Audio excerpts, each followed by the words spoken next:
বাংলাদেশে এই মুহূর্তে ঠিক এই মুহূর্তে সব থেকে গুরুত্বপূর্ণ বিষয় কি, মানে কোন ইস্যুতে কথা বলা উচিত? নিঃসন্দেহে চট্টগ্রামের বন্যা পরিস্থিতি। চট্টগ্রামের পাঁচটি জেলার 10টি উপজেলা বন্যায় একেবারে পানির নিচে তলিয়ে গেছে। এখন পর্যন্ত যতটুকু তথ্য পেলাম, প্রায় 43 জন মানুষ মৃত্যুবরণ করেছে, 8 লাখ মানুষ দিশেহারা। সকল যোগাযোগ ব্যবস্থা বন্ধ, রাস্তা বন্ধ, খাবার পানি নাই, শুকনা খাবার নাই। মানে 8 লক্ষ মানুষ মানবেতর জীবনযাপন করছে, তাদেরকে দেখার মতো কেউ নাই। সেই 5টা জেলার যেসব সাংসদ বিএনপির, তারা ঠিকঠাক খবর নিচ্ছে না। বাংলাদেশের মাননীয় স্বরাষ্ট্রমন্ত্রী শিলং সালাউদ্দিন সাহেব, শিলং সালাউদ্দিনের যে সংসদীয় আসন, সেটাও বন্যার পানির নিচে তলিয়ে গেছে। কিন্তু শিলংয়ের পরিবার এখন অবধি ত্রাণ নিয়ে তার এলাকায় যায় নাই। শিলং সম্ভবত মার্কিন যুক্তরাষ্ট্রে অবস্থান করছে, শিলংয়ের ফুল ফ্যামিলি ঢাকায় অবস্থান করছে। আমাকে অনেকেই SMS করেছেন, অনেকেই মেইল করেছেন, জিজ্ঞেস করেছেন যে বাংলাদেশের বন্যা পরিস্থিতি নিয়ে কথা বলছেন না কেন? চট্টগ্রাম অঞ্চল বন্যার পানির নিচে তলিয়ে গেল, চট্টগ্রামের মানুষ বন্যায় ভেসে গেল, কিন্তু আপনারা কোনো কথা বলছেন না কেন? সচেতনতা সৃষ্টি করছেন না কেন? কেন করব? আমি যদি উল্টো প্রশ্ন করি আপনাদেরকে, কেন করব?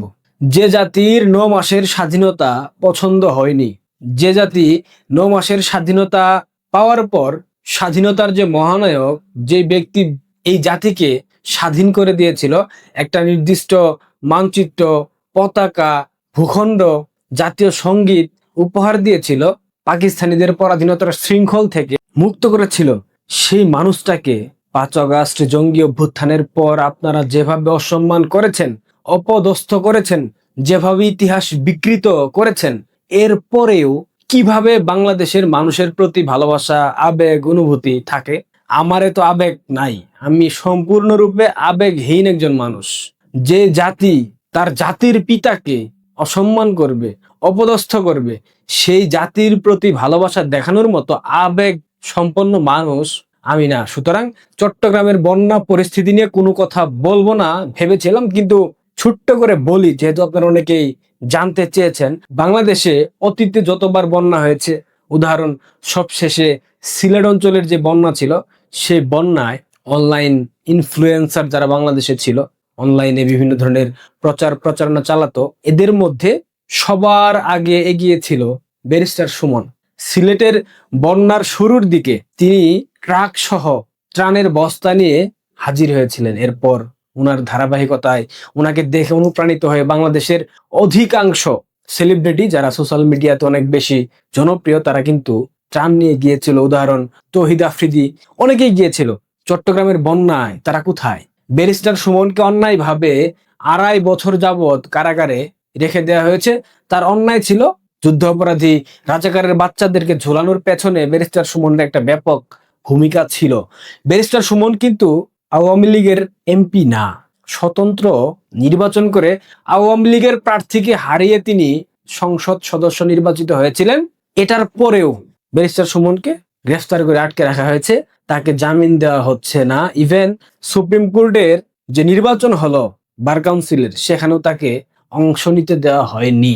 বাংলাদেশের মানুষ এত অন্যায়, অবিচার, নির্মমতা, নোংরামি, জঘন্যতা দেখার পরেও যখন প্রতিবাদ জানায় না, যখন রাস্তায় নেমে আসে না, তখন তাদের জন্য কথা বলাটা আমার মনে হয় না সমুচিত।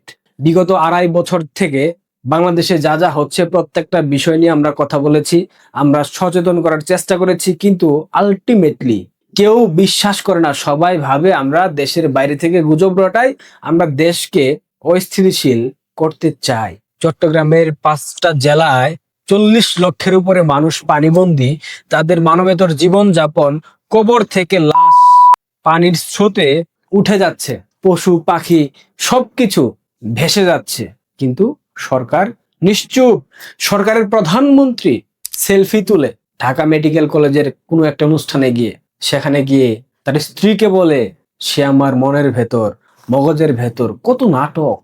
ঠিক একইভাবে হামে যখন শিশুরা মারা যাচ্ছিল, সে সিনেমা দেখতে যায়, নাটক দেখতে যায়, স্ত্রীকে পাশে বসিয়ে গাড়ি চালায়। কি অদ্ভুত এক প্রধানমন্ত্রী পেয়েছে বাংলাদেশের মানুষ। যখন বাংলাদেশের মানুষের পাশে দাঁড়ানোর দরকার, যখন বাংলাদেশের মানুষ বন্যা কবলিত, তখন প্রধানমন্ত্রীর একাধিক নাটক আমাদেরকে দেখতে হয়। যখন বাংলাদেশের প্রত্যেকটা গণমাধ্যমের চট্টগ্রামের এই সংবাদ প্রকাশ করার দরকার, কিন্তু তখনও তাদেরকে নির্দেশনা দেওয়ার পরেও বঙ্গবন্ধু কন্যা শেখ হাসিনাকে নিয়ে বাংলাদেশ না, শুধুমাত্র পৃথিবীর আন্তর্জাতিক গণমাধ্যম সহ 25টি দেশের 134টি গণমাধ্যম বঙ্গবন্ধু কন্যার সেই রয়টার্সের সাক্ষাৎকারকে নিয়ে তার বাংলাদেশে ফিরে আসাকে কেন্দ্র করে সংবাদ প্রকাশ করে। কেন করে জানেন? কারণ বাংলাদেশের রাজনীতি, এশিয়ার রাজনীতি, দক্ষিণ এশিয়ার রাজনীতিতে শেখ হাসিনা যতটুকু প্রাসঙ্গিক, বর্তমান প্রধানমন্ত্রী তারেক রহমান ততটুকু প্রাসঙ্গিক না। বাংলাদেশের মানুষও জানে এই কঠিন সময়ে, চট্টগ্রামের এই বানভাসী মানুষরাও জানে এই কঠিন সময়ে আওয়ামী লীগ যদি ক্ষমতায় থাকতো, ছাত্রলীগ, যুবলীগ, স্বেচ্ছাসেবক লীগের প্রত্যেকটা পর্যায়ের নেতাকর্মী ত্রাণ নিয়ে সাথে সাথে উপস্থিত হতো। তাদেরকে খাদ্যের জন্য কান্না করতে হতো না, হাহাকার করতে হতো না, নিরাপদ পানযোগ্য পানির জন্য ছটফট করতে হতো না। শেখ হাসিনা বাংলাদেশের মানুষের জন্য কি ছিলেন, এইটা ধীরে ধীরে বাংলাদেশের মানুষ বুঝবে। অলরেডি অনেকেই বুঝে গেছে। দীর্ঘ 9 মাসের একটা রক্তক্ষয়ী যুদ্ধ, সেই যুদ্ধের পর স্বাধীনতা। এই স্বাধীনতা যেহেতু এই জাতির পছন্দ হয়নি, ভালো লাগে না, সুতরাং এই জাতি আরো দীর্ঘদিন পরাধীন থাক। এই জাতি এখন মার্কিন কলোনিতে পরিণত হয়েছে, মার্কিনীরা আরো 9 বছর তাদেরকে শোষণ করুক। তাই তো এই জাতির জন্য কথা বলাটাই বোকামি। অনেকেই বলে যে এদের জন্য কথা বলা দরকার কি? আসলেই এই অসভ্য, অথর্ব, এই বিকৃত, নিকৃষ্ট মানসিকতার যে জাতি বাঙালি, এই জাতিকে নিয়ে কথা বলাই ঠিক না। এদের দীর্ঘমেয়াদে পরাধীন থাকা উচিত। এই সোশ্যাল মিডিয়ার যুগে যত বেশি দিন পরাধীন থাকবে, তত পার্থক্য তারা দেখবে যে বঙ্গবন্ধু কন্যার শাসনামলে তারা ঠিক কেমন ছিল। তাদের জীবনযাত্রার মান, তাদের দৈনন্দিন জীবনের চলাফেরা, তাদের রাষ্ট্রীয় সকল সুযোগ সুবিধা, তাদের সামাজিক অধিকার, রাষ্ট্রীয় অধিকার, সমাজ ব্যবস্থা, রাষ্ট্র ব্যবস্থা কেমন ছিল। আর এখন মার্কিন কলোনি হয়ে বিএনপির শাসনামলে তারা ঠিক কেমন আছে, এটা উপলব্ধি করুক।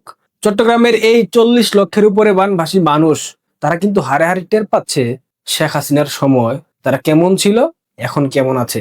এখন তো চট্টগ্রাম অঞ্চলে বন্যা পরিস্থিতি ভয়াবহ আকার ধারণ করছে। বেশি দিন না, এই ধরেন 1 মাস 2 মাস এরপর উত্তর অঞ্চল অর্থাৎ উত্তরবঙ্গে বন্যা শুরু হবে, সেই আশঙ্কা অলরেডি দেখা দিয়েছে। তখন কি হবে আর এই সরকার কতটুকু সামাল দিতে পারবে, সেটা বাংলাদেশের মানুষ দেখবে, আমরাও দেখব। এ জাতি হারে হারে টের পাবে আওয়ামী লীগের প্রয়োজনীয়তা, বঙ্গবন্ধু কন্যা শেখ হাসিনার প্রয়োজনীয়তা।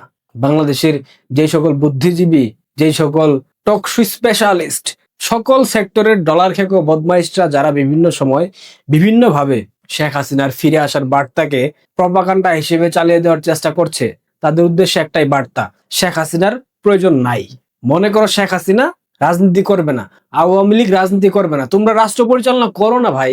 শেখ হাসিনা বক্তব্য দিয়েছে, সেটা তোমাদের ভালো না লাগলে সেটাই স্কিপ করো, শেখ হাসিনার নাম নেওয়া বাদ দাও। কিন্তু ঘোষণা দেওয়ার পর থেকে বাংলাদেশের প্রত্যেকটা গণমাধ্যমে শুধু শেখ হাসিনা, ফিরে আসা, রয়টার্স, ভারত, এইসব নিয়ে আলোচনা হচ্ছে। কেন? শেখ হাসিনা যদি অপ্রাসঙ্গিক হয়ে থাকেন, আওয়ামী লীগ যদি অপ্রাসঙ্গিক হয়ে থাকেন, সেক্ষেত্রে তাদেরকে নিয়ে কথা বলার তো মানে হয় না, কথা বলার দরকার নাই তো। বইলো না, তোমাদেরকে কেউ ডেকে আনেনি জোর করে কথা বলার জন্য। তোমরা ভালো করেই জানো শেখ হাসিনা ফিরবেন, আওয়ামী লীগ ফিরবে এবং সকল অন্যায়ের বিচার বাংলাদেশের মাটিতে হবে। ভালো থাকবেন, ধন্যবাদ।